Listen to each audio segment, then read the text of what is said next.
मेरे प्यारे दोस्तों, I am Ravi Kumar, faculty in English from Abhinav classes Maharajganj.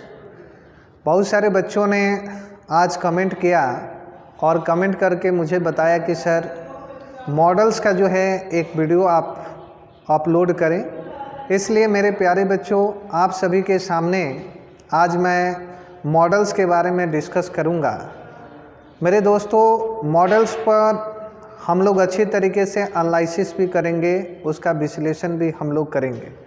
तो मेरे दोस्तों, समय को विलंब न करते हुए हम लोग आज मॉडल्स पर आधारित कुछ बातें हम लोग सीखते हैं। मैं आप सबको सजेस्ट कर देना चाहता हूं कि किसी भी टॉपिक को पढ़ने से पहले सबसे पहले उस टॉपिक के बारे में आपके लिए जानना अति आवश्यक होता है। तो यह जो टॉपिक है 10+2 के लिए भी हैं, जो बिहार बोर्ड के बच्चे हैं या जो CBSE के बच्चे हैं, किसी भी बोर्ड के बच्चे हैं, और साथ ही साथ में यह जो टॉपिक है एयरफोर्स नेवी NDA के लिए भी काफ़ी ज़्यादा इम्पॉर्टेंट है, या जितने भी आप कॉम्पिटिटिव एग्ज़ाम की यदि आप बातें करते हैं तो उन सब के लिए जो है यह टॉपिक काफ़ी महत्वपूर्ण होगा। तो मेरे बच्चों, आइए हम लोग आज मॉडल्स को शुरू करेंगे। मेरे बच्चों, आज की जो अपनी क्लास होगी, इस क्लास में आज हम लोग करेंगे we have to discuss about models के बारे में हम लोग को डिस्कस करना है। यदि आप मॉडल्स की बात करते हैं तो सबसे महत्वपूर्ण चीज़ यह हो जाती है कि इस मॉडल्स के बारे में जानना। यदि किसी व्यक्ति ने आपसे पूछ लिया कि आप मॉडल्स के बारे में क्या जानते हैं या उसे आप कैसे डिफ़ाइन कर सकते हैं, तो मेरे दोस्तों, इस मॉडल्स के अंतर्गत आपका मूड आ जाता है और इसी मॉडल्स के अंतर्गत आपकी फीलिंग्स आ जाती है। इसका मॉडल्स नाम हमने इसलिए दिया क्योंकि यह मूड के बारे में बात करता है और साथ ही साथ यह फीलिंग्स के बारे में बताता है, इसलिए हमने इसे मॉडल्स कहा। इसकी डेफिनेशन की यदि आप बातें करते हैं कि इसकी डेफिनेशन क्या हो सकती है, तो डेफिनेशन में आपको लिखना है कि it is a form of verb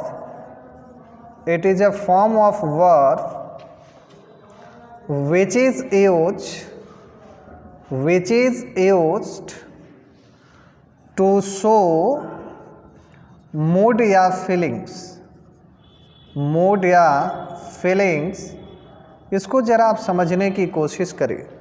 यदि कोई व्यक्ति आपसे पूछता है कि मॉडल्स क्या है, तो उसे बताना है it is a form of verb which is used to show mood या फीलिंग्स। इसमें हमने दो शब्दों का चयन किया है, एक जो है आपका मूड है और दूसरे की यदि आप बातें करते हैं वो फीलिंग्स है। इसका मतलब यह हुआ कि जो मूड और फीलिंग्स के बारे में बताता है उसी को हम लोग मॉडल्स कहते हैं।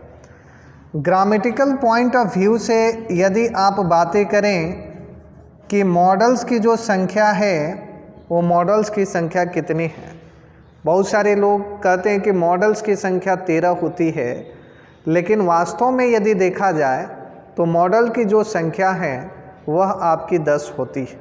तो फिर आप हमसे पूछेंगे कि यदि आपने कह दिया कि मॉडल्स की संख्या 10 होती है, तो आप दरअसल बताइए कि कौन कौन से मॉडल्स हैं।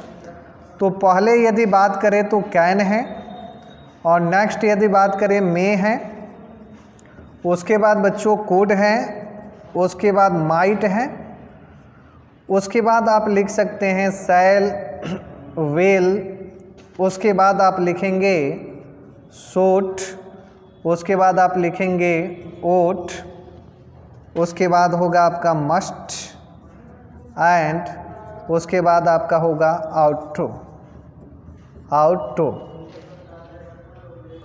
तो मॉडल्स की यदि संख्या की यदि हम लोग बातें करें तो मॉडल्स की संख्या मेनली आपकी 10 होती है, और 3 जो होता है जिसमें आपके नीड की बातें करते हैं, जिसमें आप डेयर की बातें करते हैं, और फाइनली जिसमें आप यूज्ड टू की बातें करते हैं। तो यदि किसी ने आपसे पूछा तो इसे आप सेमी मॉडल्स आप कहें, ठीक है। तो मॉडल्स की संख्या आपकी 10 होती है, और सेमी मॉडल्स की यदि आप बातें करें तो सेमी मॉडल्स की संख्या आपकी 3 होती है, जिसमें आपका नीड है, जिसमें आपका डेयर है और फाइनली जिसमें यूज्ड टू है। तो मेरे प्यारे दोस्तों, please take a review, then I could come on the next point. अब हम लोग सीखेंगे मेरे बच्चों, हम लोग मॉडल्स के बारे में डिस्कस कर रहे हैं। तो सबसे महत्वपूर्ण चीज़ यह है कि मॉडल्स की जो खासियत है उसको हम लोग जानने की कोशिश करें। इस मॉडल्स की यदि बातें करें, इसकी सबसे बड़ी खासियत यह है मेरे बच्चों कि यह अपने बाद MV1 को लेता है। MV1 कहें तो क्रिया के पहले रूप को जो है यह अपने साथ लेकर आता है। इसकी यदि स्ट्रक्चर की बात करते हैं तो सबसे पहले आपका सब्जेक्ट होगा, उसके बाद आपका मॉडल्स है। और मॉडल्स की सबसे बड़ी जो विशेषता होती है वह यह होती है कि इसके बाद हम लोग MV1 मतलब क्रिया के पहले रूप का प्रयोग करते हैं। जैसे इसे समझने के लिए हम लोग कुछ सेंटेंस को लेते हैं, कुछ सेंटेंस के माध्यम से हम लोग समझने की कोशिश करते हैं। जैसे मैंने आपको लिखा बोर्ड पे आई कैन देयर, ये आपका पहला सेंटेंस है। हमने दूसरा सेंटेंस लिखा कि राम कोट, और यहाँ मैंने लिखा देयर, ये आपका दूसरा सेंटेंस है। एक और सेंटेंस हमने लिखा कि राम एंड श्याम, और उसके बाद हमने लिखा कि कोट, और फाइनली यहाँ हमने लिखा देयर। तो मेरे दोस्तों, आपके बोर्ड पर 3 सेंटेंसेस हैं और इन तीनों सेंटेंसेस के माध्यम से हम लोग यह जानने का प्रयत्न करेंगे कि मैंने आपके बोर्ड पे जो स्ट्रक्चर लिखा हुआ है उस स्ट्रक्चर को हम लोग जस्टिफाई करने की कोशिश करेंगे। हमने कहा कि मॉडल्स की सबसे बड़ी जो खासियत होती है वह दरअसल यह खासियत है कि इसके बाद हम लोग MV1 का हम लोग प्रयोग करते हैं। अगर पहले सेंटेंस की यदि आप बातें करते हैं तो ये आपका सब्जेक्ट है और ये आपका मॉडल्स है और इस पार्ट का नाम आपका ऑब्जेक्ट होगा। उसी तरीके से दूसरे सेंटेंस की यदि बात करें तो ये आपका सब्जेक्ट है और इसकी यदि बातें करें तो वर्ब है और ये आपका object. In the same way third sentence में यदि बातें करते हैं, सब्जेक्ट है और ये जो है आपका मॉडल्स है और ये जो है आपका ऑब्जेक्ट्स। लेकिन हमने आपसे कहा कि मॉडल्स की सबसे बड़ी विशेषता यह है कि इसके बाद आप MV1 का प्रयोग करेंगे। MV1 का मतलब क्रिया का पहला रूप का प्रयोग करेंगे। आई कैन देयर हमने लिखा, यदि मॉडल्स के बाद में यदि आप V1 का प्रयोग कर देते हैं तो ये जो सेंटेंस होगा आपका सही हो जाएगा।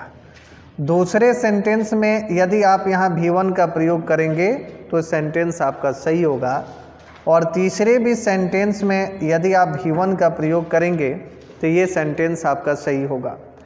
यदि हम राइट सेंटेंस की बातें करते हैं तो मेरे बच्चों राइट सेंटेंस होगा आई कैन गो देयर। अगर इस सेंटेंस की यदि बातें करते हैं तो ये सेंटेंस आपका सही हुआ। और ग्रामेटिकल फंक्शन की बातें करें बेटा तो इसका नाम आपका सब्जेक्ट है और ये दोस्तों मॉडल से, और यहाँ आ गया V1 और इस पार्ट का नाम ऑब्जेक्ट। इसलिए ये जो सेंटेंस होगा यह सेंटेंस आपका बिल्कुल सही हो जाएगा। दूसरे सेंटेंस की यदि बातें करें तो राम कोट, आप यहाँ लिख सकते हैं गो देयर, और इसमें यदि ग्रामेटिकल फंक्शन की यदि आप बातें करते हैं तो ये आपका सब्जेक्ट है, इसको हम मॉडल्स नाम दिए हैं, और ये V1 और ये ऑब्जेक्ट। मोटे तौर पे यदि कहा जाए कि अगर कोई व्यक्ति यदि आपसे पूछता है कि मॉडल्स के बारे में आप उसकी विशेषता के बारे में क्या जानते हैं तो यू हैव टू से लाइक दिस, तो आपको कहना है कि मॉडल्स की सबसे बड़ी जो विशेषता होती है वह दरअसल यह है कि यह अपने बाद क्रिया के पहले रूप का प्रयोग करता है। तो आपने इस पहले सेंटेंस में भी देखा कि ये मॉडल्स है और इसके बाद V1 का प्रयोग किया गया है, मतलब क्रिया का पहले रूप का प्रयोग किया गया है। तो मेरे दोस्तों तीसरे सेंटेंस की यदि बातें आप करते हैं तो इसको आप ऐसे लिख सकते हैं कि राम एंड, और यहाँ आप लिख सकते हैं श्याम, और यहाँ आप लिख सकते हैं कोट गो देयर।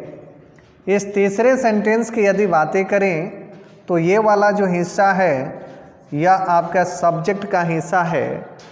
और कुड की यदि आप बात करते हैं तो यह आपका मॉडल्स है, और गो की बात करते हैं V1 है, और इस पार्ट का नाम हमने रखा है जो कि आपका ऑब्जेक्ट वाला हिस्सा है। तो आज मॉडल्स की जो है, आज हम लोगों ने स्ट्रक्चर देखा कि मॉडल्स की क्या स्ट्रक्चर है और मॉडल्स की क्या विशेषता है। तो this is your basic class for all of you, and in the next times I will bring some videos and which will be on the base of can, may, might, could, shall, will. I mean to say that we shall definitely discuss about 10 models unlike can, may, might. So my dear friend, आज के इस video को यहीं पर pause करते हैं और फिर मिलते हैं हम लोग